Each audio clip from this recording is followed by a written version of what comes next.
Good evening. It's the second day. I would like to welcome you to the second day of LA in Vienna. It's always good to have LA guys here in Vienna because they give you the right scale of your hometown. I was driving with Tom 1 hour to show him a little piece outside in the rural area, and he said, "Oh, it's easy, it's just a block away." So, you know, the scale is different. So the scale of thinking is different as well. So how could I describe my pal, Eric Owen Moss? Everyone knows that he was the curator of this Venice Pavilion in the Biennale last year. A lot of controversy was about that. How could I describe him as a person, beside that he is the Dean of SciAc and he is a great architect? If Tom is the master of the drawing, Eric is the master of the word. Because he's not only an architect, he is also a philosopher. He's, of course, a poet, as you can see at the title of his lecture, and he is a Kabbalist. Sometimes we are communicating, Eric and me, only by quoting Bob Dylan songs. And we know exactly what we are talking about. Blowing in the wind, or that cannot be the end if you're stuck inside the mobile with the Memphis Blues again. So I can follow this conversation, and maybe he will quote it, this lecture. So the best way to describe him is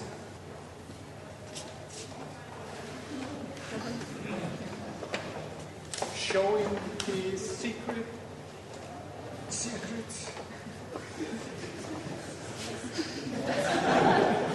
It's very hard to. This part. It's about 3 kilo heavy. But you can read everything he did, and he was thinking about architecture in this book, printed in China. If you want to know his secrets, just look at this book. Details, plans, sections, drawings. But I warn you, if you try to copy the details and build it, then you will be fired immediately from this commission. Because it's not that easy to do so. So how can I describe it in a very short sentence? I would say, you know the quote that E equals mc squared. If I would like to describe Eric Moss, EM equals c squared. It means Eric Moss is faster than the light. Please welcome.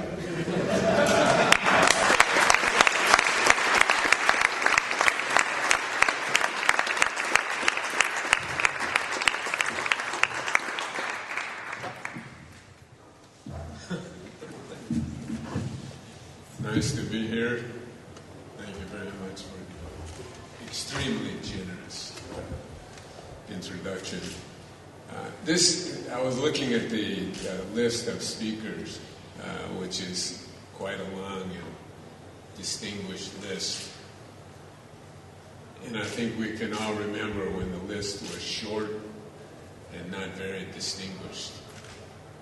So whether distinguished is an asset or a pejorative, maybe we'll come to a conclusion about that before we get to the end. This talk is a little bit different than any talk I attempted to give before. Probably because it's in this place, which is a distinctive place, and I have to say largely attributable to Wolf and to Peter, who made, in a pedagogical way, in a design way, this stop an essential stop on the tour and the discourse of international architecture, and you all know that. That's why you're here.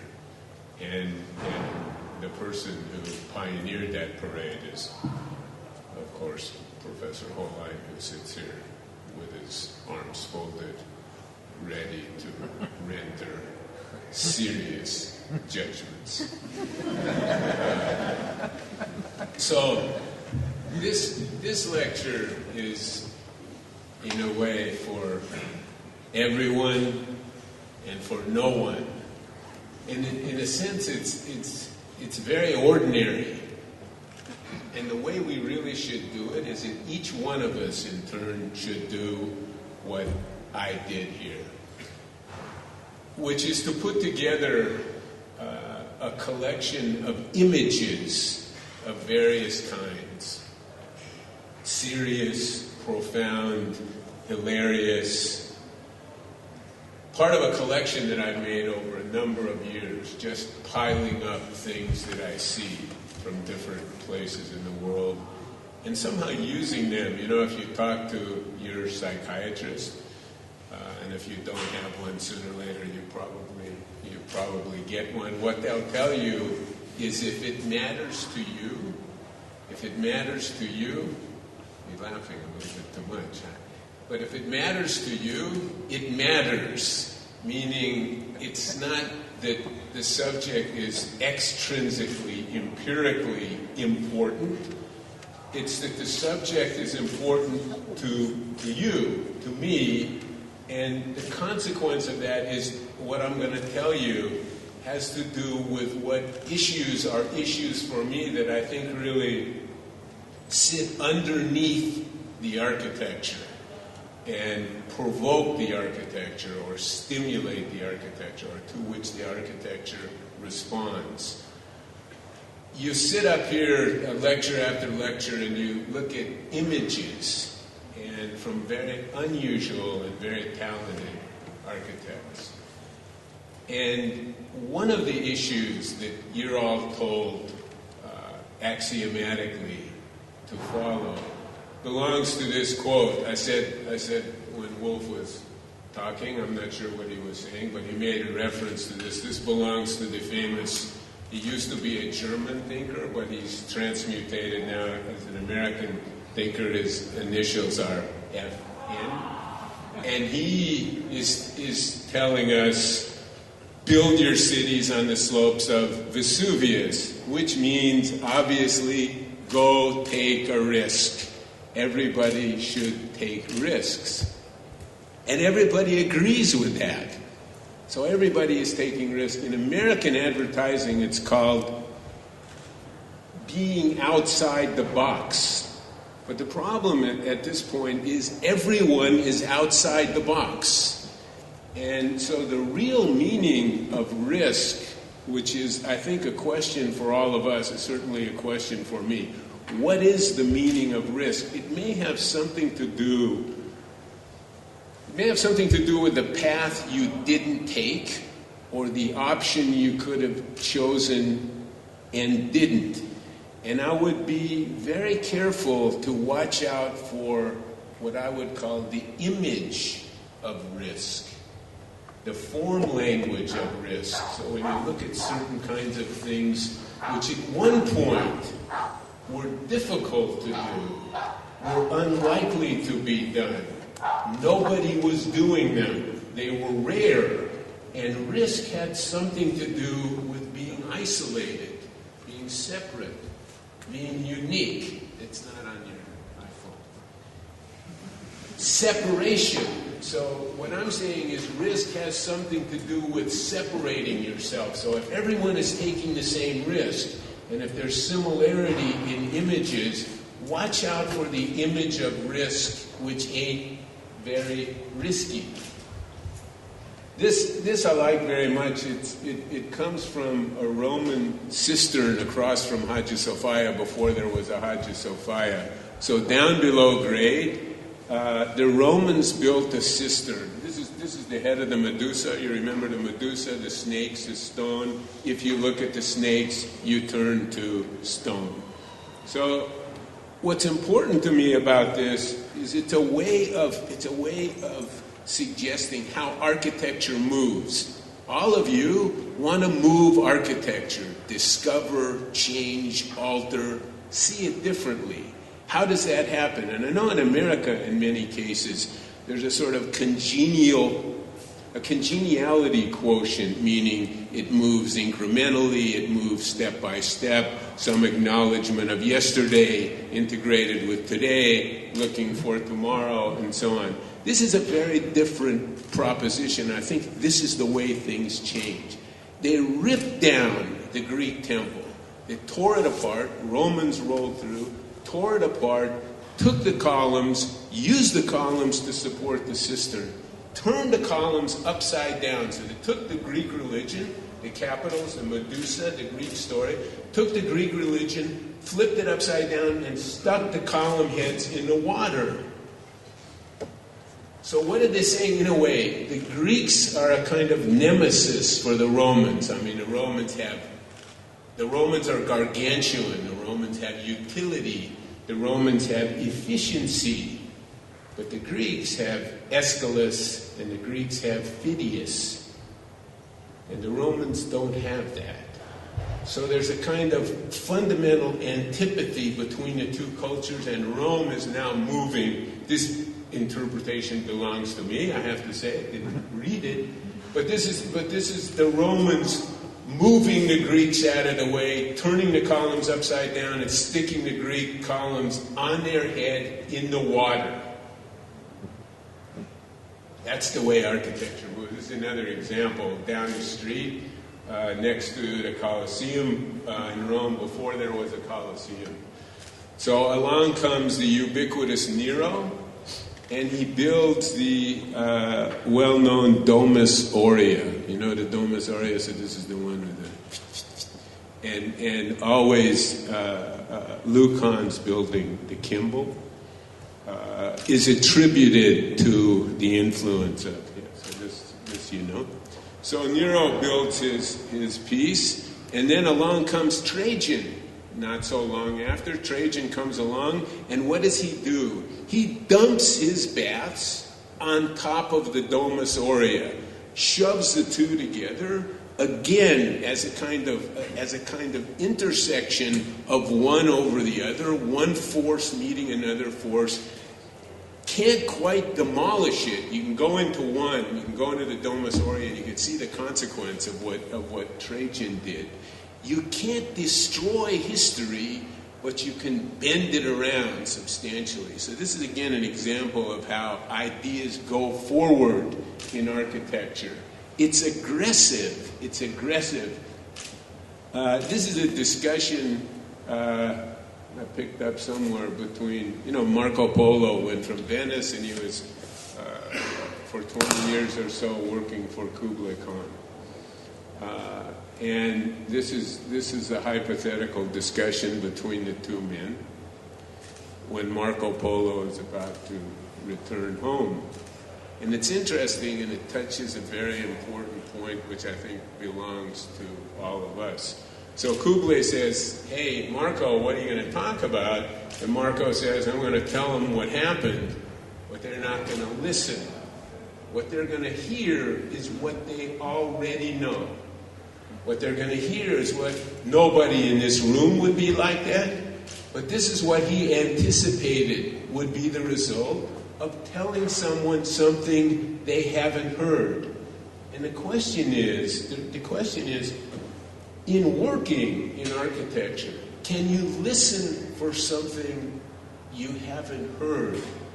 Or can you imagine something you don't see? Can you do that?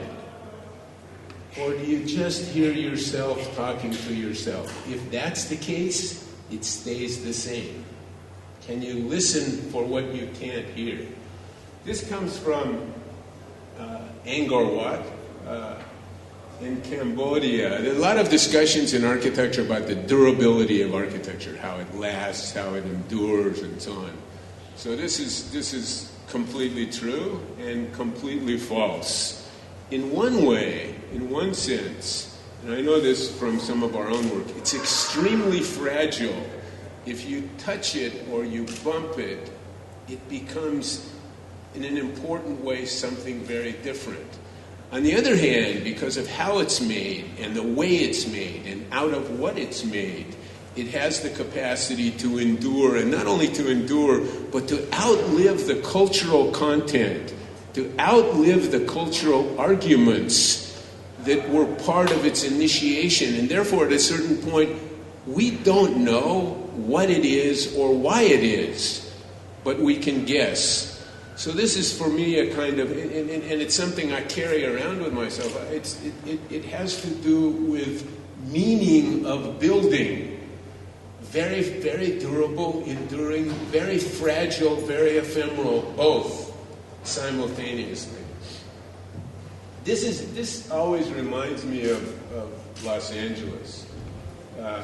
And in an advantageous sense, I think. Because even for American cities, if you walk down Michigan Avenue, those of you who know Chicago, or Lexington Avenue, Michigan Avenue, boom, granite, concrete. You walk down most streets in LA, plaster sticks, you hit the building, your arm goes right through it. It really, I'm cartooning it, but not entirely so. It's a very ephemeral kind of city. And for a city that has a reputation as a world city, which may or may not be valid in a durability sense, I think its reputation may have to do with a promise of what at some point it might be. But it hasn't decided on its priorities. It hasn't said downtown and midtown. It hasn't said Ringstrasse. It hasn't said this area instead of that area. So the ephemeral quality of the city, I think, has allowed architecture, or some architects, to initiate in a way without respect to what's around it. Nobody has to worry about building next to Raphael's Palazzo or something. This is a chronology. It's an interesting chronology for me. It's a chronology of urban types. And it can be understood as running over thousands of years. And it can be understood as all running simultaneously. So the first is urbanism as what is it? As an experiment, as a hypothesis, as happenstance, as piecemeal, starting to understand how pieces of the city might be integrated, stick together, pull apart, additive, subtractive, without a pattern or a system or a method. Then comes the second stage, a reading from top to bottom, where, and you can see on the perimeter, this happens to be about 1,500 years later, but in a way it doesn't matter. Because I think the final point is all of these occur simultaneously. So the second piece, now you see, we're starting to learn something. But it's always the case. You're starting to learn, and when you start to learn, you inevitably give something up. You concede something. So somehow what was known instinctively in the first step, a kind of city of instinct, is now replaced by what becomes a city of pattern or method. So there come to be prototypes and systems and ordering mechanisms and all that. And finally, you get to the education is dead, learning is ended, and you get to the last step, which is really the city as redundancy, repetition, and so on.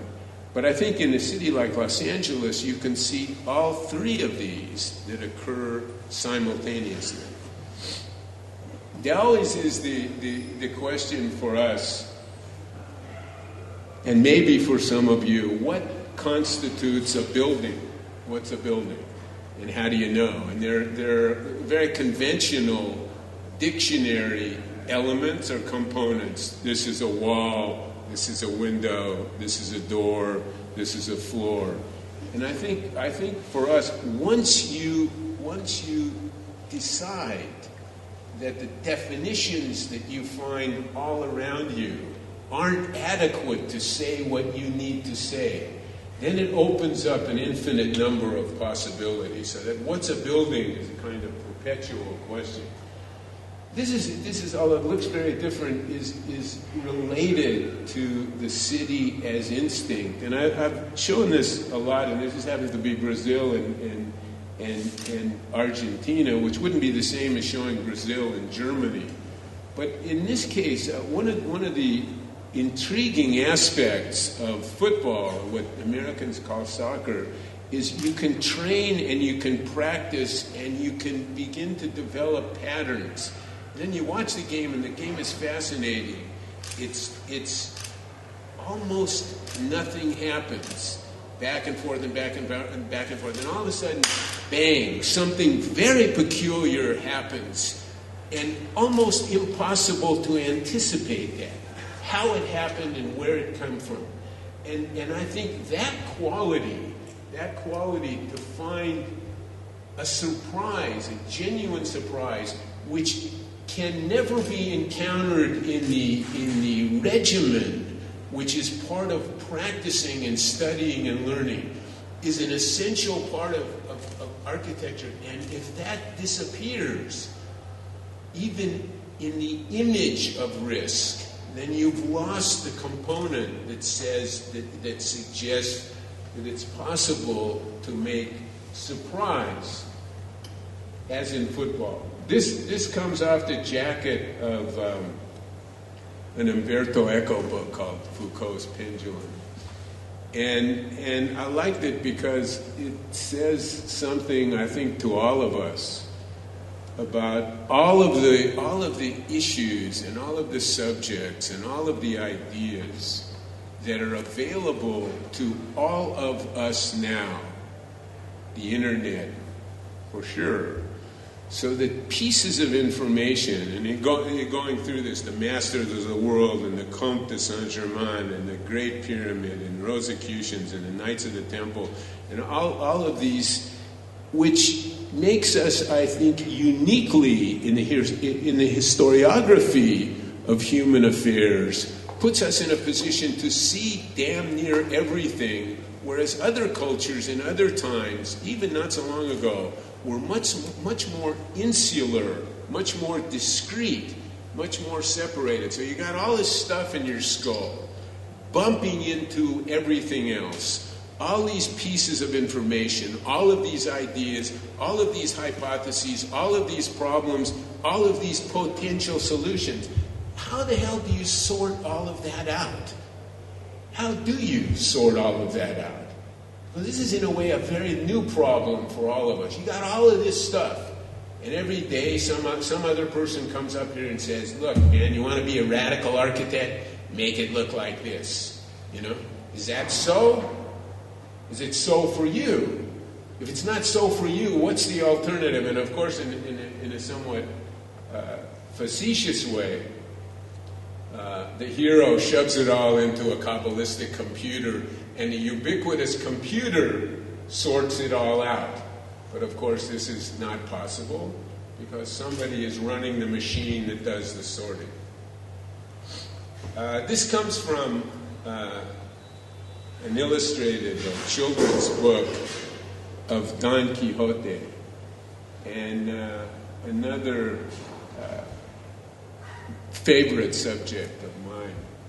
And the story, and you know the story of the windmills, and the windmills are, for Don Quixote, the windmills are ogres. The windmills are dangerous, the windmills are attacking, the windmills are ferocious.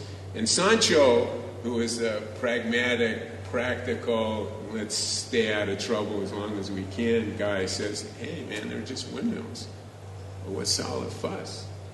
And what I like to suggest is that in this discussion, Don Quixote is right and everybody else is wrong. in a psychotherapeutic way that what he sees and what he feels and what he understands when he looks, actually Sancho and all the guys are wrong. And in fact, they're windmills. And I insist they're windmills. If you can do that, you got a chance. This is maps. I collect maps. This is 1500, something like that, attributed to a guy by the name of Amerigo Vespucci.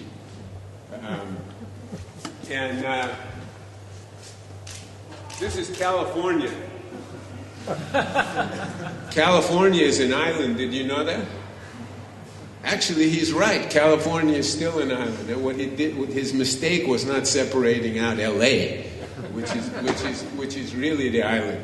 But what I wanted to say is that the need to do this, to map your way home, or map the sky, or set out a pattern, or set out a system, or set out a method to do things, is endemic in everything we do. You can't get away from that. It chases you, So to organize and strategize, and all of that relates now to pattern and to precedent and so on and so on and so on. So it's important to understand that need. That's a real need, and it's if you don't do it, it's not possible to do most things that we want to do. On the other hand, if you trust it, if you believe it, if you depend on it, if you insist that it's so, and enduringly so, you have a very different problem, because I think I would argue that every map that's ever been made fills that essential purpose. And I think I would also argue that every map that has ever been made is wrong. They're all wrong in greater or lesser degree. So it's important he did it, and it's important for us to know that. It's always the pieces that we didn't include that we need to be aware of. Meaning, can you hear what you don't listen for? According to Marco Polo. This is not much different. This comes from another culture. This is a very old Chinese map of the sky. But I think this is also interesting. So we need to know where we fit in all of this, because Darwin says so, and Newton says so, and Freud says so, and somebody says so. Galileo says so, somebody says so. Map it, draw it, learn it, memorize it, repeat it, teach it. And this is the way it works. And this is actually a few thousand years later, but the tendency, this is an enduring tendency, we can't escape that. So this is Mondrian's, I think this is Broadway Boogie Woogie, but this is Mondrian's map. So this purports to be early in the 20th century, a way to codify. If you get away from the superficialities and you find your way to the essences, to the essentials, what are the essences? Red, blue, yellow, black, white, gray, right angle, a kind of distillation to get to the essence. But this is interesting. My wife gave me a book with just recently with the photographs of the paintings of Mondrian. So the reality is fascinating. So you see on the right side, it's not so clear in the slide, but where this ends here, this line. So now this is a detail of this, the corner.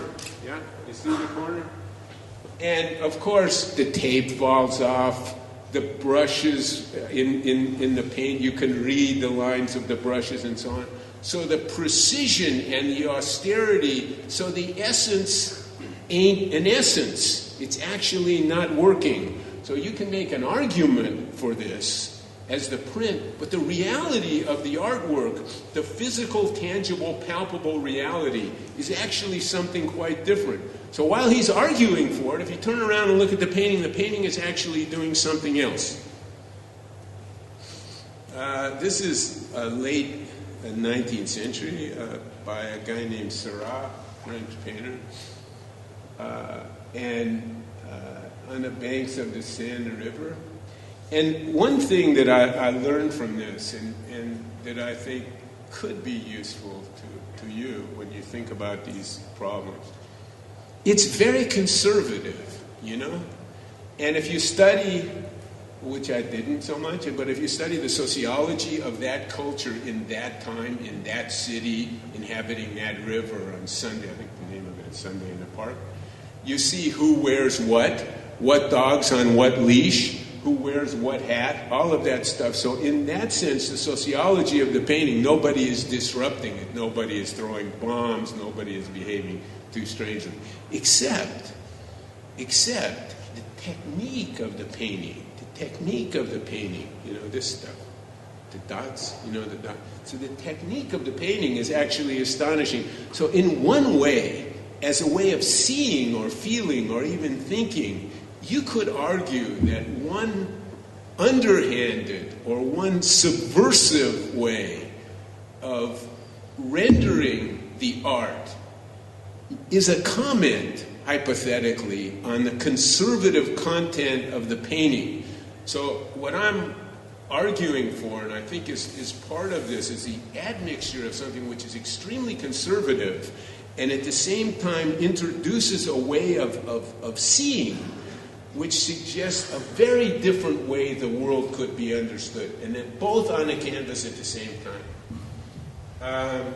This Rodin, you know, on the left, or maybe you know better the one on the right. This is I don't know, Pirelli or something. This is a tire ad, and one of the things that is very difficult for me, and I think for all of us, I hope, at least be aware that this surrounds us everywhere we go, on every high-rise, on every radio station, on every television program, on every internet site, ads, selling, buying, all of this stuff. And maybe this is a norm for you, and maybe you just say that's the way it is. I think this is a big, big mistake, because in the aggregate, you take all of this crap piled over and over and over and over again on your head, and you have to figure out what is there without advertising and buying and selling. I mean, it's colossal. It's an enormous force in the culture, really stupendous force in the culture. Nothing stands up against it, really. And after a while, even in terms of taste in building and housing and living and all of that, which is very much created by the most aggressive advertising industry, and they won't let you go. You know, they wake you up with this, and they take you through the course of the day, and they put you to sleep with that. It's really terrible. And it should be acknowledged that for anybody who wants to get away from all of that crap, you know, as Muhammad Ali used to say, you can run, but you can't hide. It's true. You can't hide from this stuff, except in your own head.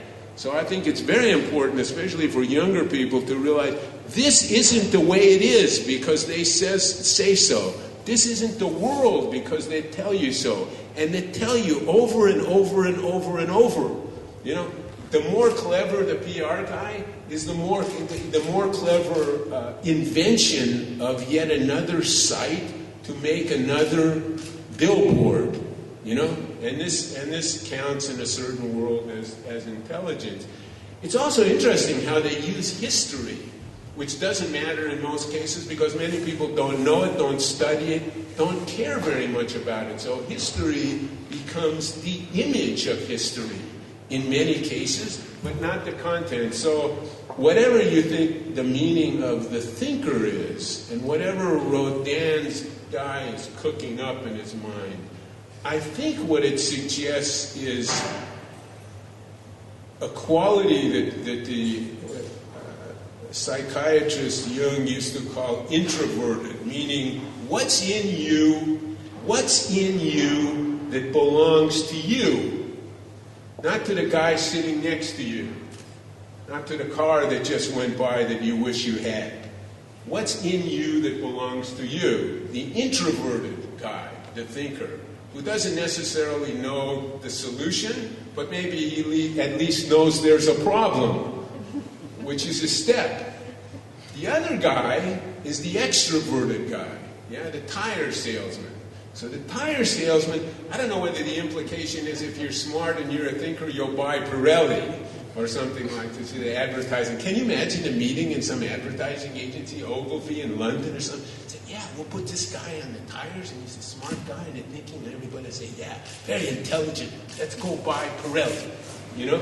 And it in a way, if it's somewhere between jocular or funny or disgraceful or embarrassing, there always was a discussion in architecture about the way you learn is not by copying what matters to you. That's not the way to learn. So that the content of work, if it interests you, is not to be copied, it's to be understood. So it's clear here that the meaning hasn't been learned.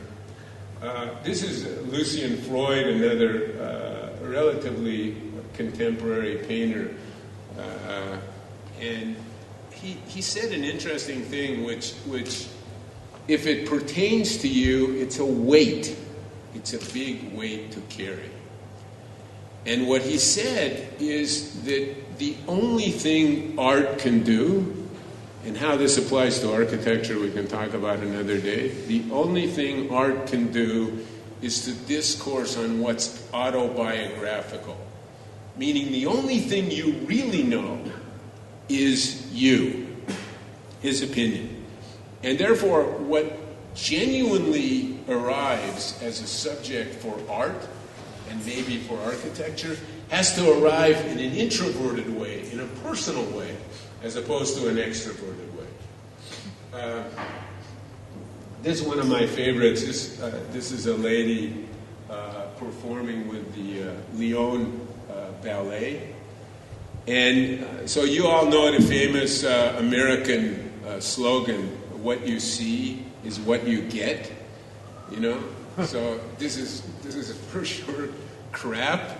This is, in no way is what you see what you get. This I guarantee. But in a very literal way that demonstrated that. So when you see a ballerina come out on the stage, so everybody knows what a ballet dancer looks like.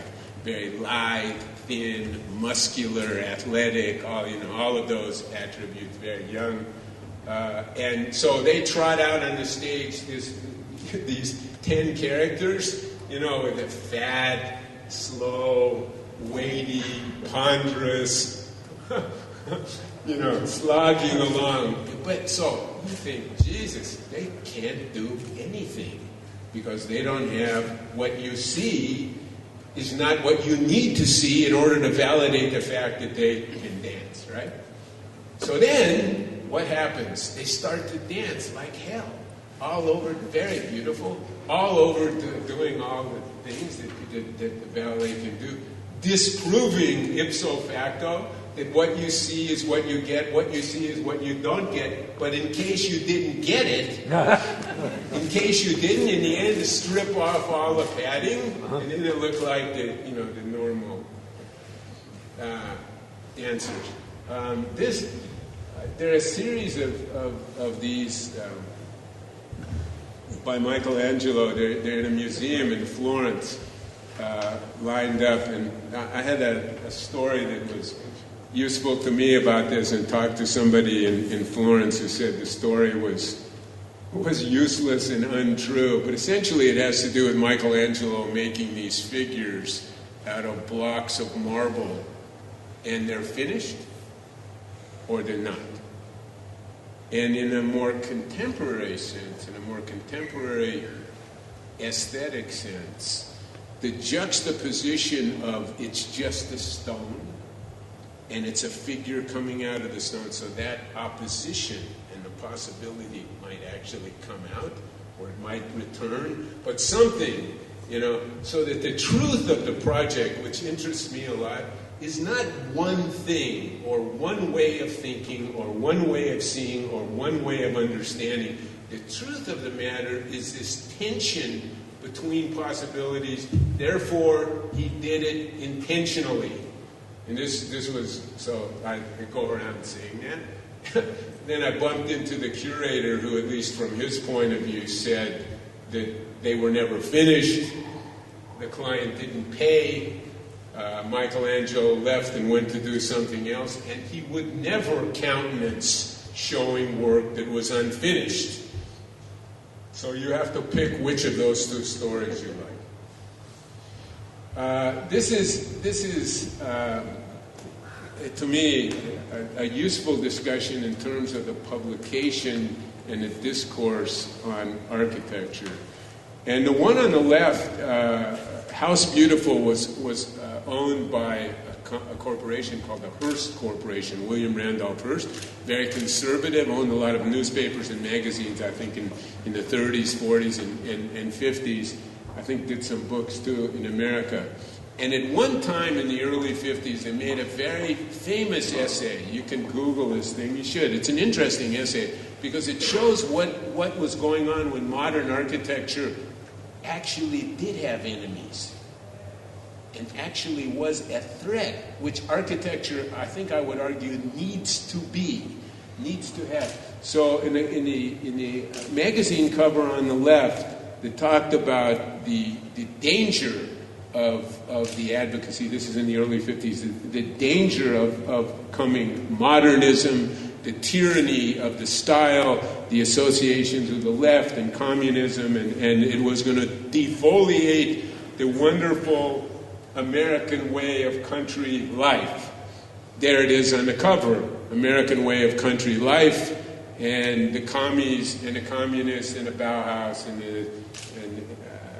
the futurists and so on were intent on destroying all of that. So it's a huge editorial, long editorial, and very much worth reading, I tell you, because it shows you how polemical was modern architecture as an adversary for what was the accepted way of living and building, at least as the Hearst Corporation saw it. Now you flip the clock 60 years and have a magazine you can buy in a market, every market in America. It's called Dwell, and it's a kind of standardization of what 60 years ago was lobbied against as dangerous. So the enemy has now become the standard after 60 years. The antithesis has become the thesis. So the country house a la the Hearst on the left, and now the modern country house, which became the way to go. The next few have to do with, I give you a history of the last 100 years of architecture in 4 or 5 slides. And you don't think so? And the propensity of contemporary, of modern architecture to associate itself with fields of science or art or literature that are exploratory, investigatory, speculative, radical. And I think this is important. And then to say, guess what? Architecture is that. Find a field, esoteric, exploratory field, and you see it around us today. So, starting around 1900, this is Juan Gris on the left. It could be Gris, it could be Braque, it could be Picasso, any of the famous guys. 25 years later, Le Corbusier doing Cubism in Algiers. At about the same time comes, on the left, maybe 1920s, the Ford assembly line. And many architects, this is the Bauhaus on the right, and many architects, Hannes Meyer, Le Corbusier, others, guess what? They make cars that way. We should make houses that way. Assembly line for cars, assembly line for houses. Technology. Art is cubism, art is technology. The language of making cars, the language of making architecture. Do that. A little bit later on, into the 60s, a lot of science, a lot of work in human metabolism. So this is the diagram on the left, metabolism, a very popular subject. And all of a sudden, the spines of architecture and so on. So Kenzo Tange on the right is doing many projects. Kenzo Tange, Kikutaki, Kurosawa, all of the usual characters, becoming a school called metabolists. So architects are artists, cubists, architects are assembly line guys, now architects are metabolists. So if you think it's an accident that the associations from these other fields, exploratory fields, now are attached to architecture. So this is surely not an accident over and over. Then into the 80s comes Paul Demon, who really is not Derrida, but is really the progenitor of deconstruction. Long story, which I won't go into here, but originally European and wound up at Yale, and focusing on literary criticism and literary critique. And in a superficial way, the best way I can explain it is if you read the novel Moby Dick, you know, the white whale. So there's no Moby Dick.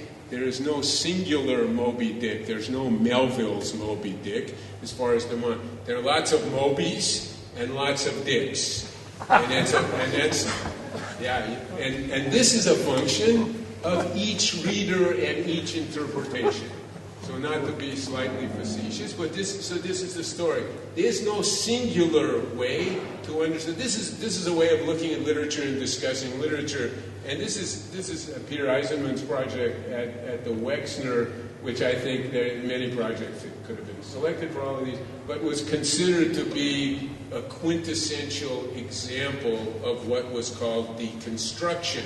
So again, literary criticism becomes architecture. Now, how that transmutation takes place and whether that's a legitimate intellectual exchange at all. So this is a question for next time. And then digital coding. This is the matrix on the left, and on the right, I was looking around for a good example. It's a young architect at UCLA called Jason Payne, who made this project on the right. But digital coding and digital tools, as in the film The Matrix, and now comes a genre called digital architecture. So we have architecture as art and cubism. We have architecture as assembly line and technology. We have architecture as medicine or metabolism. We have architecture as literature and deconstruction. And now we have architecture as digital coding. 100 years of architecture. This is another one. This is not really sequential. It goes back to the advertising discussion. This happens to be Range Rover and Mont Saint-Michel. You know, when the tide comes in, so to defend the site, when the tide comes in, you can't attack because the tide comes in. It's hard to attack. And I don't know whether the idea is that the Range Rover is amphibious and can withstand the tide, but it just seems to me that any juxtaposition, any venue, regardless of the sacrosanct quality and knowledge of its real historical pedigree, is irrelevant as long as it's a venue to sell something. And this is another one. This comes from a well-known book. Do you know the book? It's I think it's McWorld Jihad McWorld something like that. It's written by I think a lady at Princeton. Relatively recent book, and talking about the hell with all of you in a way. In other words, it talks about the problems, which are probably obvious, in terms of the jihad argument in the extreme, but it also talks about the commercialization or the McDonaldization or the Starbucksization of the planet too, and criticizing both in an even-handed way. This should be a movie pretty soon. I assume everything else is. This is always a subject for me as and maybe Tom too, because we're Americans in it, but not really Americans in a kind of, in a conventional sense. So in a way, we belong to a certain culture that purports to be about a certain subject matter, and it's interesting to be part of that, and simultaneously to be attached and detached at the same time, and also I have to say, very willing to be very critical of it, with all of its foibles, and there are many. And then going to places, and you can sit and have a lunch with somebody in Beijing and they say, yeah, Bush, and yeah, this, and yeah, this. But if you say Tibet or the Great Leap Forward, discussion ends.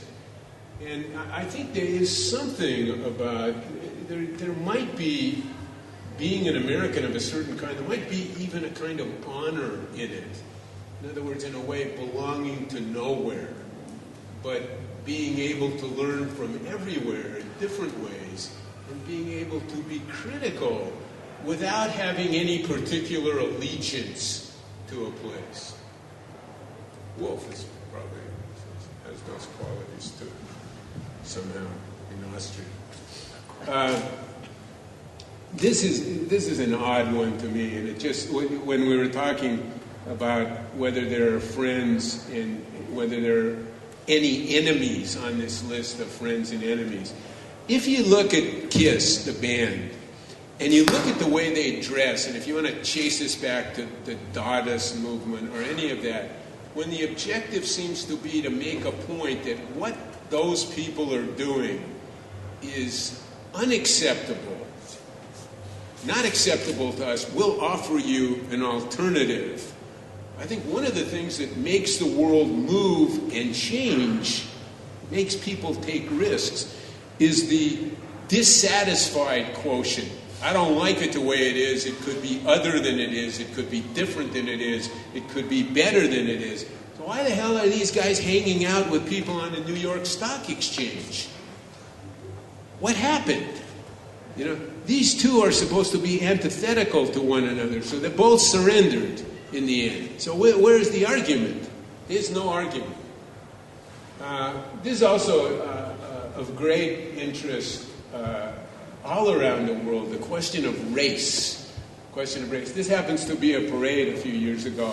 I got stuck in it. It was pretty scary, I have to say, in downtown Los Angeles. There was a parade of about 350,000 Hispanics complaining about various things, many of the complaints extremely valid, but only Hispanics.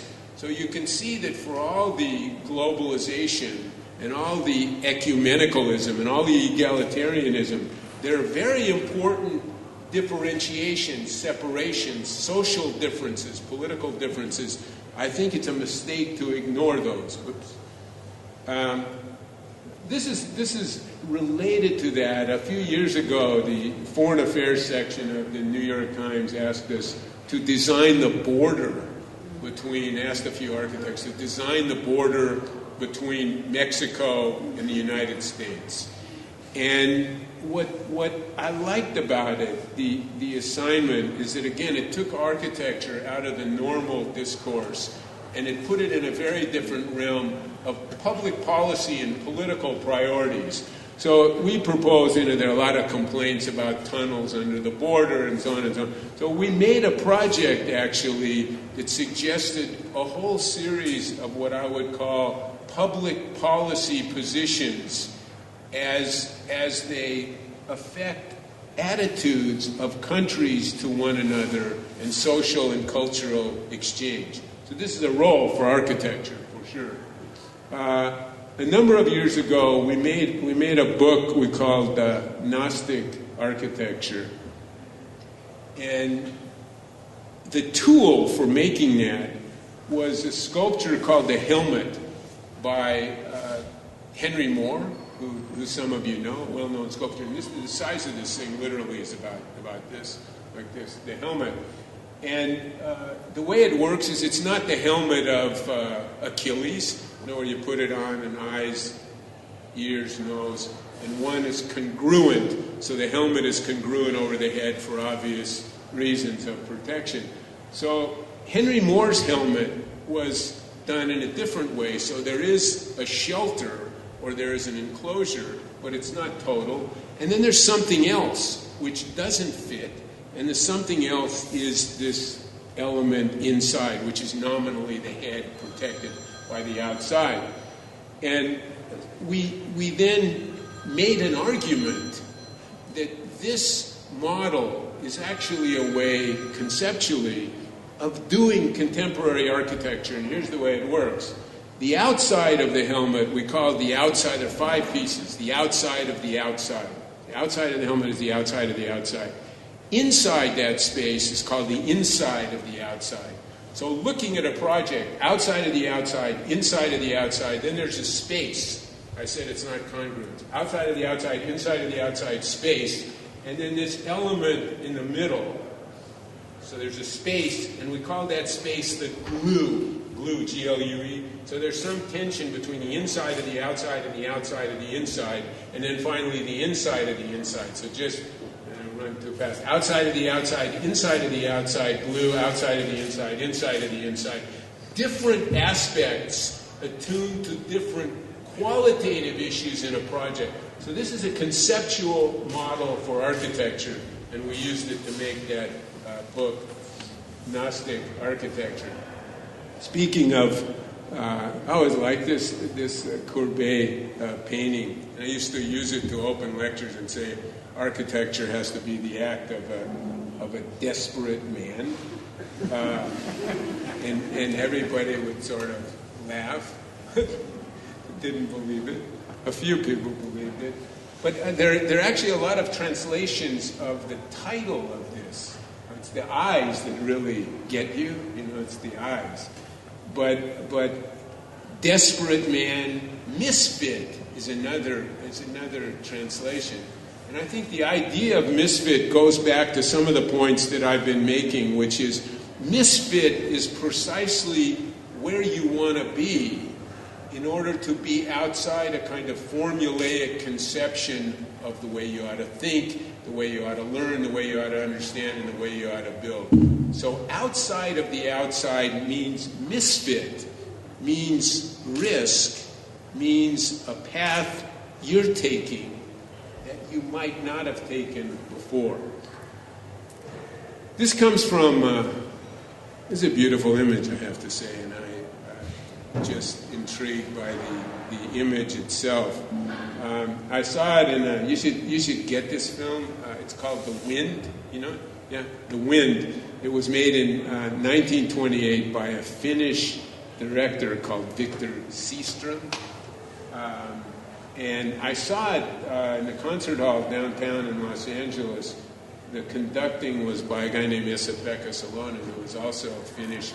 And because it's a silent film, which is very important, because the wind does what it does almost silently. There was music in the background, and music was Sibelius, so I had Seaström and Salonen and Sibelius, so they made it Finnish night or something. I guess that was nice. And the horse in the sky this is part of an Indian legend. The horse in the sky is the wind. We wanted to know how to imagine the wind, how to build the wind, how to give a tangible form to a quality which has results but not a tangible form. An Indian legend described in the film, The Wind. The Indian legend is, the Indians say that the wind is a horse in the sky. And this is really an animation, I didn't bring it, but there are a sequence of horses flying through the sky. And it is a little bit like the arguments of King Kong, the old King Kong and the new King Kong, which one is better in a technical way. You could probably argue one is more realistic. But it's very beautiful, particularly because of the experimental qualities of just conveying the horse in the sky and the clouds. So this is absolutely not. It's a mess. It's really a mess. If you go in the museum, Park La Brea Museum in Los Angeles, which is fascinating, and what you see are piles of skeletons of every different kind thrown together in tar and so on. The process is more complicated. And whether the process is more rational because we want it more rational, because the pattern from our point of view is an intellectual convenience, or whether the pattern is something entirely different. But this is at least interesting. So, there's an expression, American expression, when pigs fly, which means not a chance in hell, never happened. And when dinosaurs fly, and apparently, at least in this context, a few dinosaurs did a little flying. This is from The Little Dictator, related, I think, to the Hannes Meyer assembly line Bauhaus line of discussion of mechanics and technology in architecture. Pipes and ducts and machines. And if you do that, you get to say this is radical architecture. And somehow, in a metaphorical way, intervening in that argument and suggesting there's a human aspect or a human quality. Maybe architecture, not systematically, but real architecture, one architect at a time. This is a little bit like the flying dinosaur. This is one of the moons of Mars. And I used to show it, I haven't shown it for a long time, it's called Phobos. And the reason that it appealed to me is it seemed to defy every astronomical law I had ever learned in school. The Big Bang, spherical objects, rotation of objects, and so on. Aside from the fact that it has a raucous quality, misshapen quality. Can't quite manage me, can you? You can't quite manage me. I don't fit the formulaic. You can't manage me. And so it has that kind of raucous beauty, I think. And by the way, it's not a sphere, and it rotates the wrong way. It goes the other way. So when I tell you everything goes one way, this one goes retrograde. So you can go retrograde too. This is in the desert of Alamogordo, and I think more pouring it on, so to speak, in terms of the deification of science and what I would call less kind of intellectual science and more applied science. So since Democritus, or I don't know who, a lot of people have speculated in how are we made, what's the stuff we're made of, atoms and so on, all of that. And finally, in the late 30s and early 40s, so Oppenheimer has a team working for Roosevelt to make the atomic bomb. And they made it, and they dropped it, and all of that. And the process, in a technical sense, is extremely precise, I think intellectually gifted, unusually intelligent, but it's sitting on something else that didn't have to do that. It didn't have to make that. Nobody said they had to make that. So the intellectual processes that allowed them to split the atom and turn it into a bomb belong to a group or an area of thinking. What exists outside of that is very different. Why they did it, why they didn't do it for energy or boats or planes or houses or hospitals or 10,000 other things, why they did what they did doesn't belong to the intellectual applied scientific process. They're two different things. We shouldn't mix up one with the other. This is a collapsed bridge in Minneapolis, of a relatively recent vintage in America. It's interesting, I showed the slide of Captain America, to try to understand what's America. What actually is America now? What does it mean? What does it stand for? What will it fight for? What will it kill for? What will it walk away from? just as a way of understanding the world that we're operating in.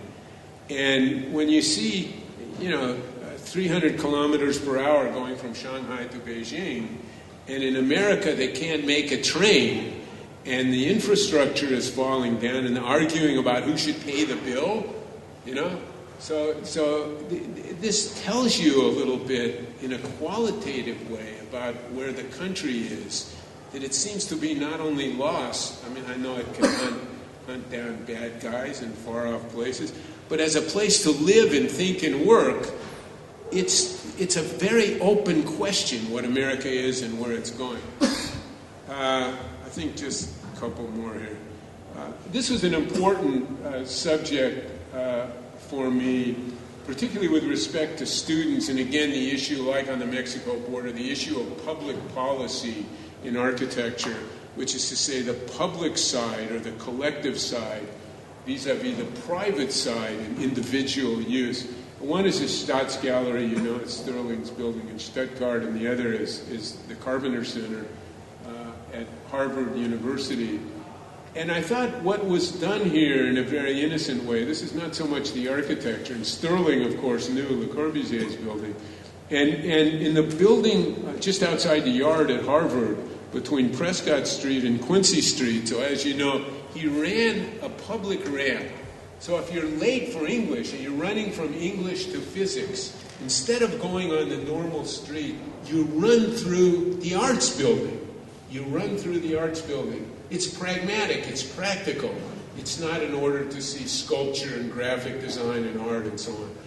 But what it does by doing that is he connected a private realm. Most people going between English and physics probably don't give much of a damn about what's going on in the arts building.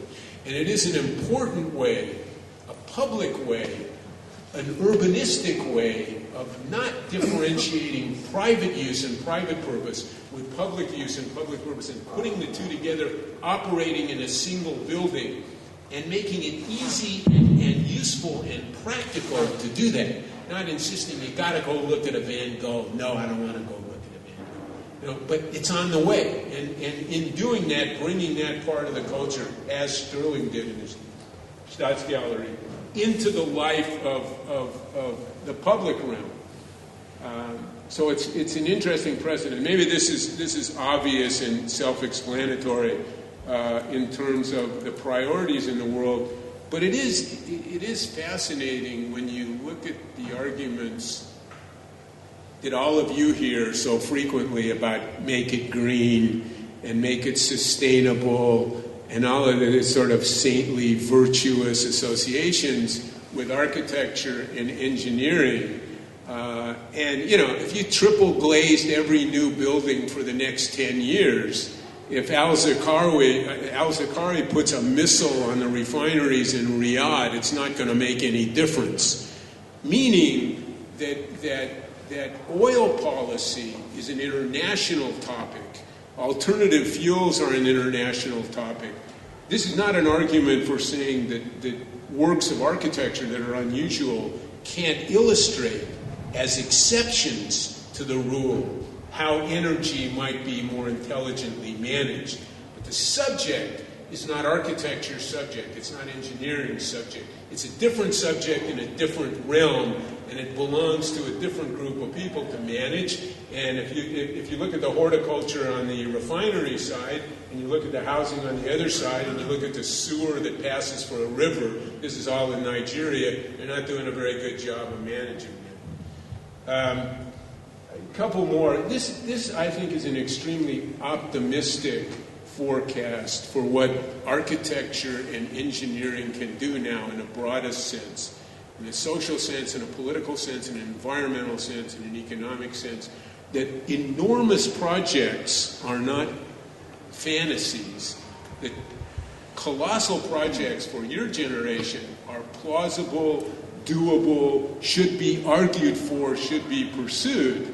So this is important in a very optimistic way. They're more complicated because they require a discourse with very different people. It's not you and the client you have to persuade, but it's you and the mayor and the developer and the planning commission and all the people you're going to kick out of the neighborhood and so on and so on. But the interesting examples, the upper left was an article that appeared not so long ago in the New York Times talking about how the entire Mississippi Delta could be intelligently. I mean, it's audacious. There's no argument about that. It's audacious, it's aggressive, and every environmentalist on the planet will say don't touch it. And yet they're very intelligent, plausible arguments for doing just that. So one was rebuild the Mississippi Delta. This I picked up in I think a Wall Street Journal in Incheon a couple of years ago. It was an article on, at that time, the election campaign in South Korea, and one of the candidates who ultimately won made a fascinating proposal. There are two rivers in Korea. One is called the Han, one is called the Nakdong. They're up in the mountains, huge rivers, run to the sea in different directions, and don't connect. So what this guy proposed, and this is part of a political campaign. I mean, if anybody here is an American, could you imagine something like this in an American campaign? A discussion of building and environment planning and so on. Anyway, this guy proposed that you go up in the mountains and for $30 billion US, you connect the two rivers. Connect the rivers. And then you can sail from Japan through Korea to China. You make a city, a recreational city, a very different kind of city, defined in entirely different ways. It's a fantastic idea that didn't do it yet. But to me, that a proposal like that is countenanced on a political stage, in a political contest, was indicative to me that this isn't the realm of fantasy. This is our subject now, and we can talk about this. The Goddard Pass is not so far from here, you know. It's a colossal tunnel, unbelievable tunnel, beautiful tunnel. And I think it's the longest tunnel in the world. It was just finished recently. I think it's about 57 kilometers long. So they did it. They can do it after I don't know how many thousand years of falling down the mountains. They made the tunnel. And finally, if you know northern China and the Yellow River, which floods and turns to mud and has been for centuries a problem. I think they call it the River of Sorrows, the Yellow River.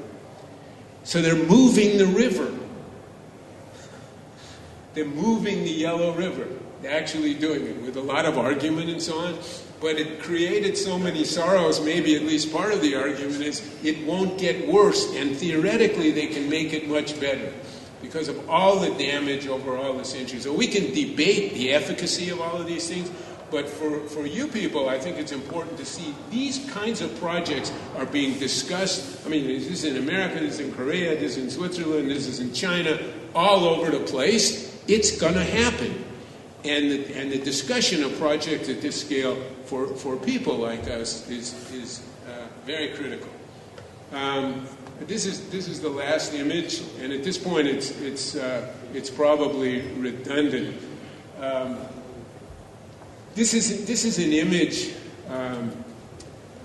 from the Chinese, and it's made up of 3 images pushed together. I showed this in the Tanji the other day, and some guy jumped up in the back and he said, "Moss, you got it upside down." So I don't know if it's upside down or right side up. I apologize. But anyway, you don't know either, so I don't know why I told you. But it's made up of axe, tree, and logs. Axe, tree, and logs together, which is translated, and this is where the whole discussion of languages gets funny, but it's translated "make it new." But of course it turns out that "make it new" is not very new, is it? Make it new is old, in fact. And this comes off the wash basin of some emperor several thousand years back. His name was Qing. Emperor Qing was, I guess, a famous guy. And on his wash basin, when he got up in the morning, he had this. So to remind him, whether he lived up to it or not, I can't confirm. But he had this on his wash basin. So when he got up in the morning, he knew. So this is a suggestion to all of you when you go home tonight, to what to put on your wash basin. So he put this on the wash basin. So it's, to me, at least interesting that the idea, because there are people who are saying make it new is getting old. Resistance is getting old. It's all old. And it is, in a way, unless it's not the words make it new that makes it new. It's the thinking that dissatisfied people, disappointed people who want to see the world other than it is and understand the world can be other than it is and needs to be that way, and architecture can take it there. That's how we continue to make it new. Thank you very much.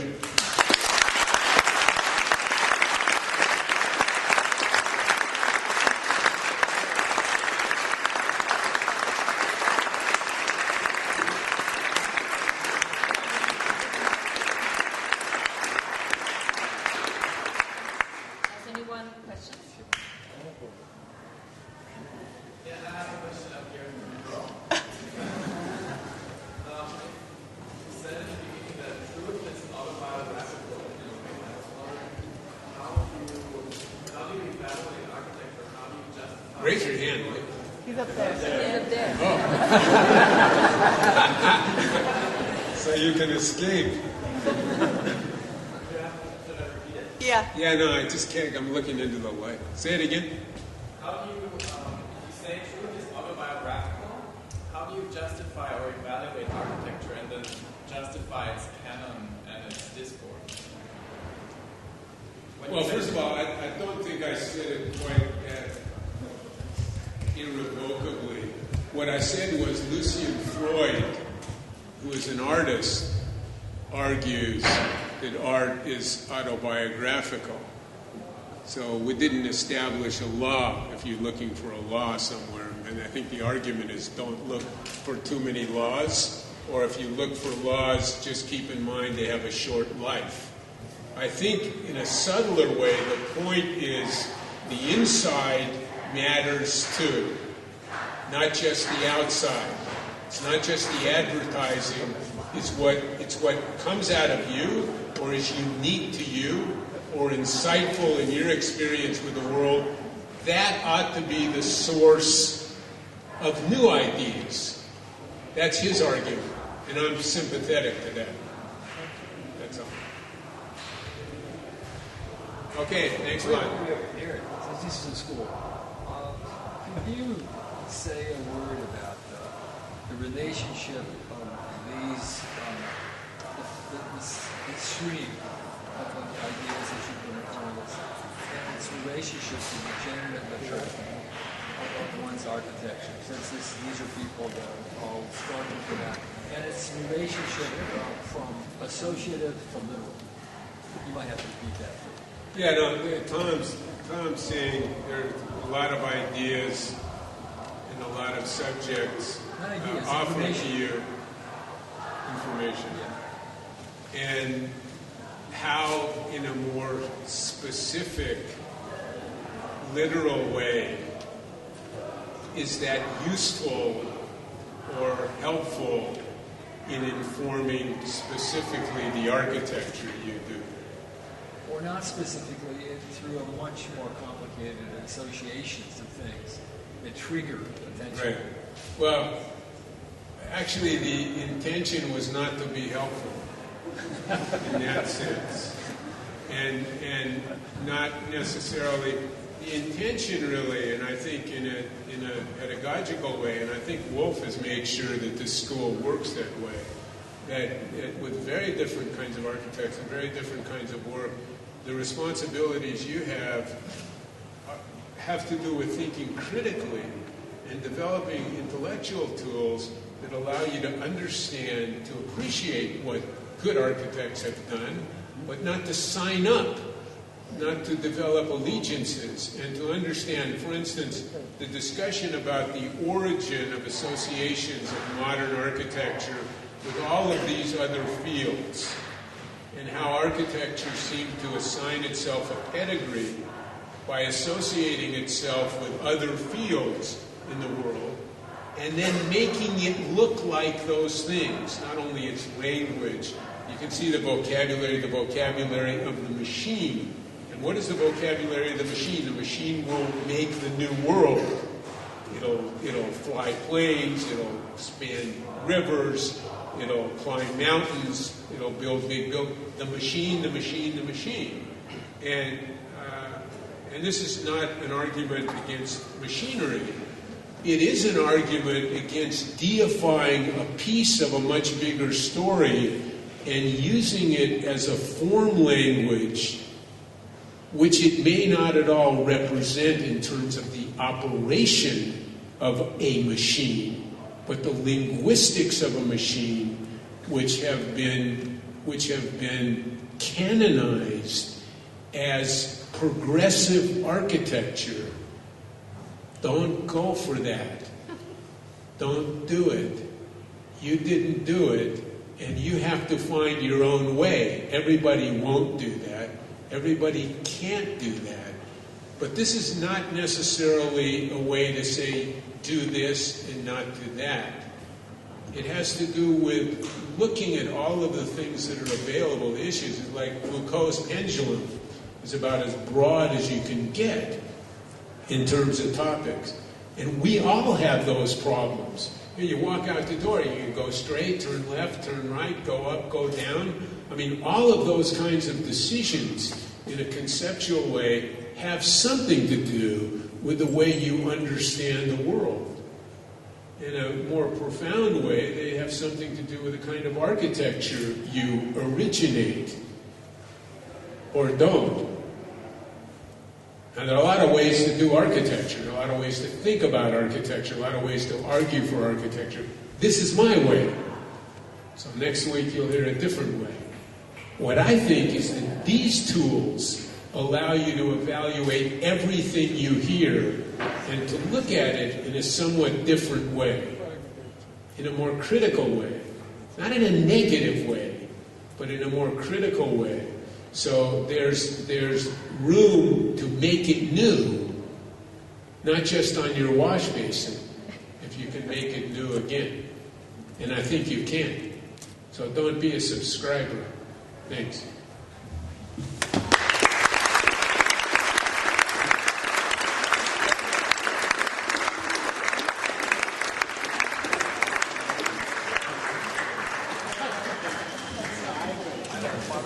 The same people that